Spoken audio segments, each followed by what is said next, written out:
Today we are going to be doing a new experiment, and along the whole journey I'm going to just show you guys what I do when I get into a completely new market. And that is, we're going to be attempting to flip a laptop. Now, I recently picked this up on a used parts hunt where someone had it for 70 Aussie dollars, and I said, sure thing, I'll take it. They said it worked, but I would need a charger, which since then I've picked one up for $10 off the used market. And also it needed a battery, where I got a new one off of eBay for around about $34 shipped. So all up, this laptop owes me about 114 Aussie dollars. And the reason I took the gamble on this was because it had an i7 in it. Now, Haswell 4th gen, even though it came out in 2013, there was some big benefits to this over the previous generations. That is, they introduced a new super low powered mode sleep state, as well as AVX2 instruction sets. And so what we're going to do now basically is work on the strengths that we've got here, right? We've got a small, what looks like either a 13.3 or 12-inch laptop, and it's relatively clean. All I gotta do is take this red sticker off, take this semi-detached sticker off the top here, and give it a good clean down. I call this Tech Yes Loving, where I just get some multi-purpose spray, and if it needs some alcohol wipes, then I'll clean down the keyboard, the screen, and I might also take off this Windows 7 sticker. So we're gonna quickly clean this thing up, check that it works, and then after that, I'm going to go into the theory of how I'm going to price this thing up. And then from there, I'm going to actually let the market tell me if laptops are worth selling where I'm at, and not even really looking at competitors. I'm just gonna gauge all this on my own. So let's get into this vlog, and we're gonna make this a two-part series. If you are chasing a motherboard with native Thunderbolt 3 and support for the latest Intel Core X series processors, then ASRock's X299 Creator has you covered with things like 60 amp chokes, MOSFETs, native 10 gigabit Ethernet, as well as support for Wi-Fi 6. This is quite simply a motherboard that has it all. Links in description below to find out more.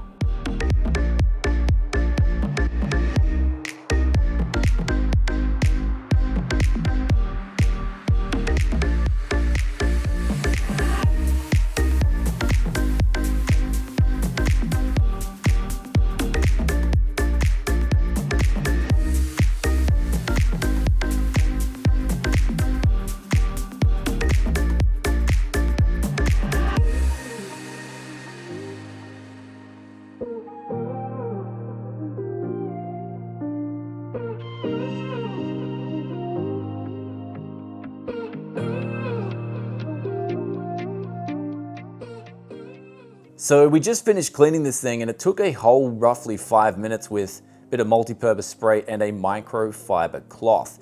These things are really good, especially for cleaning things like laptops. But what we've got right here now is essentially a quality check.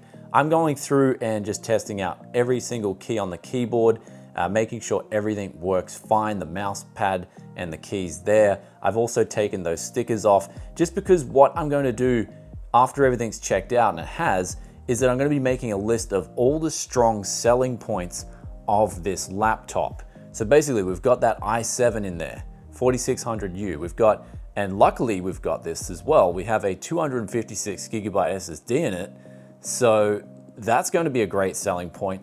And then we're looking at the Bluetooth and the dual band Wi-Fi. It weighs 1.3 kilograms. It's got a new battery that we just put in. It's 20 mil thick. It includes a charger. It's got a 13.3 inch screen. I do have to check what type of panel, because if it's IPS, we can then put that down as a strength as well. And then it's got a hefty, and I do say this adjectives, hefty 8 gigabytes of RAM, because obviously having 16 would be more desirable, but still having 8 gigabytes in a laptop of this size is quite decent. Now, the last selling point, I'll probably advertise USB 3, since some of my competitors may be advertising potato laptops at this price point, so anything to set yourself aside.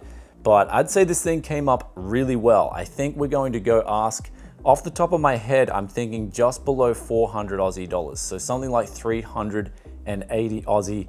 I think we may be able to get that, and if we do, then I guess the laptop game is one that's very healthy at the moment. But as I said in the intro, what I'm going to do though is I'm going to let the market determine how much this thing's worth. And so you're probably thinking, man, you're not worried about your competitors. What is going on here? And that's because I'm entering a new market and I want to get a feel for, say for instance, if I put this up for 380 Aussie dollars, the market is going to tell me via demand simply how much this thing is worth. And that if I get no inquiries on this laptop in, say, a week, then I know it's too overpriced. If I get a flood of inquiries in the next 2 days, then I know it's underpriced. Because I do believe I can get more of these laptops, but it's just an interesting field. Like, I love learning a new market and all the ins and outs of it. So let's quickly check out that screen, what type it is, and then also snap some photos and get this thing listed up.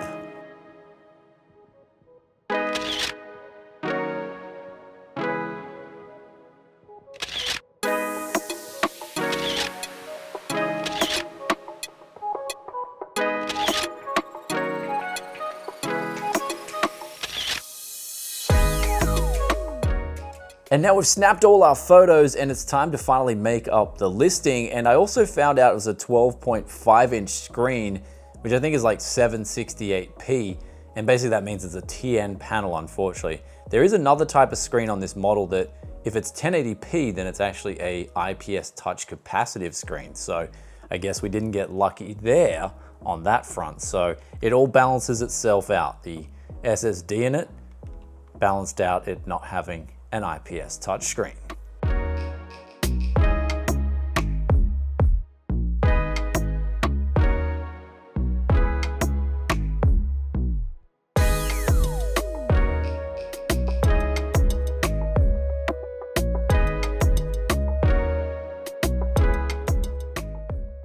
And we've just finished listing this laptop / notebook PC up on good old Gumtree and Facebook Marketplace. And I decided on the spot to go more with like a fast business PC because I thought when I looked at the photos, we've got this whole silver gray black theme going on, and that relates to business in my opinion.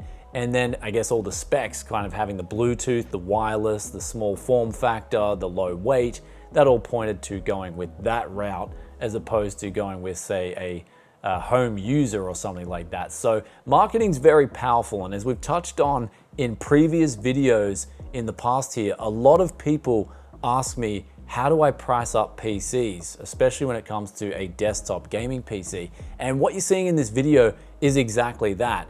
It's me testing the market and then gauging what the response is going to be. Because basically the market is going to tell me so much more than my competitors ever will. And what I mean by this is I'm going to be waiting now. When I make part 2 of this video, I'm going to be coming back with my results and how things went. Because from this ad, I'm going to be able to gauge responses. As we said before, I'm going to be able to gauge the demand for this item. What's the main questions being asked? Do people want to trade in their old laptop or desktop or something completely different in order to get this Dell Latitude? I think it's called an E7420. So the specs are looking pretty good, and I'm not, as I said before, going to even check the competition because I'm going to save that for part 2 based on what I've got here. And now another thing when it comes to flipping things, I guess like a laptop or me stepping into a new market, is that you've just got to look at what you can get brand new and always gauge that against the used market. So for instance, I know like a budget laptop with an SSD is probably going to cost around $500, but it's probably not going to have an i7 in it. So that i7 marketing is now an important thing. That's why when I saw this laptop, i7, 4th gen, $70, and it worked fine, I took the plunge on it because I knew it was going to be a decent deal at that price. And I'm putting the worst case scenario out here. I think I would get at least $200 for this laptop, making it worth my time at the very least.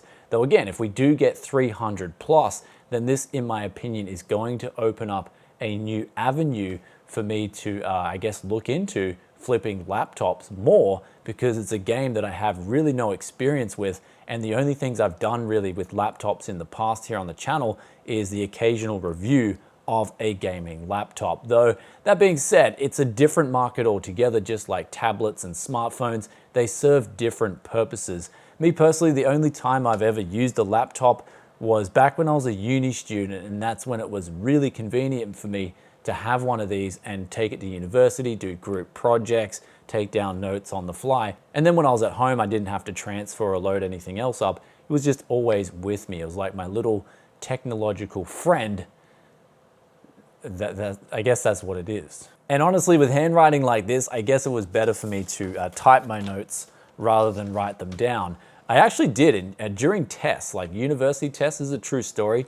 I had to change from writing to printing. So I was like printing everything in my university exams. Otherwise, the teachers just couldn't read my handwriting, period. Anyway, speaking of reading and writing, if you guys have any tips of your own, then please write a comment in the comment section below. For instance, have you sold a laptop in the past?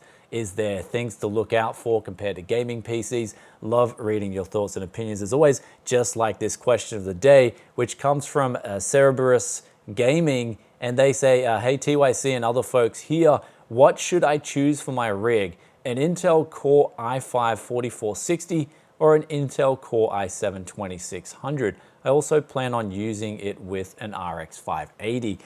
Honestly, when it comes down to it, I would honestly go for the i7-2600. I believe it will have a higher base clock, plus you've got 4 extra threads, and Haswell IPC over Sandy Bridge wasn't a whole lot more. In other words, I think you're going to get more max performance out of that i7, though the Haswell does have its benefits, like it does have the baseline support for USB 3 native, which connects to the VR support.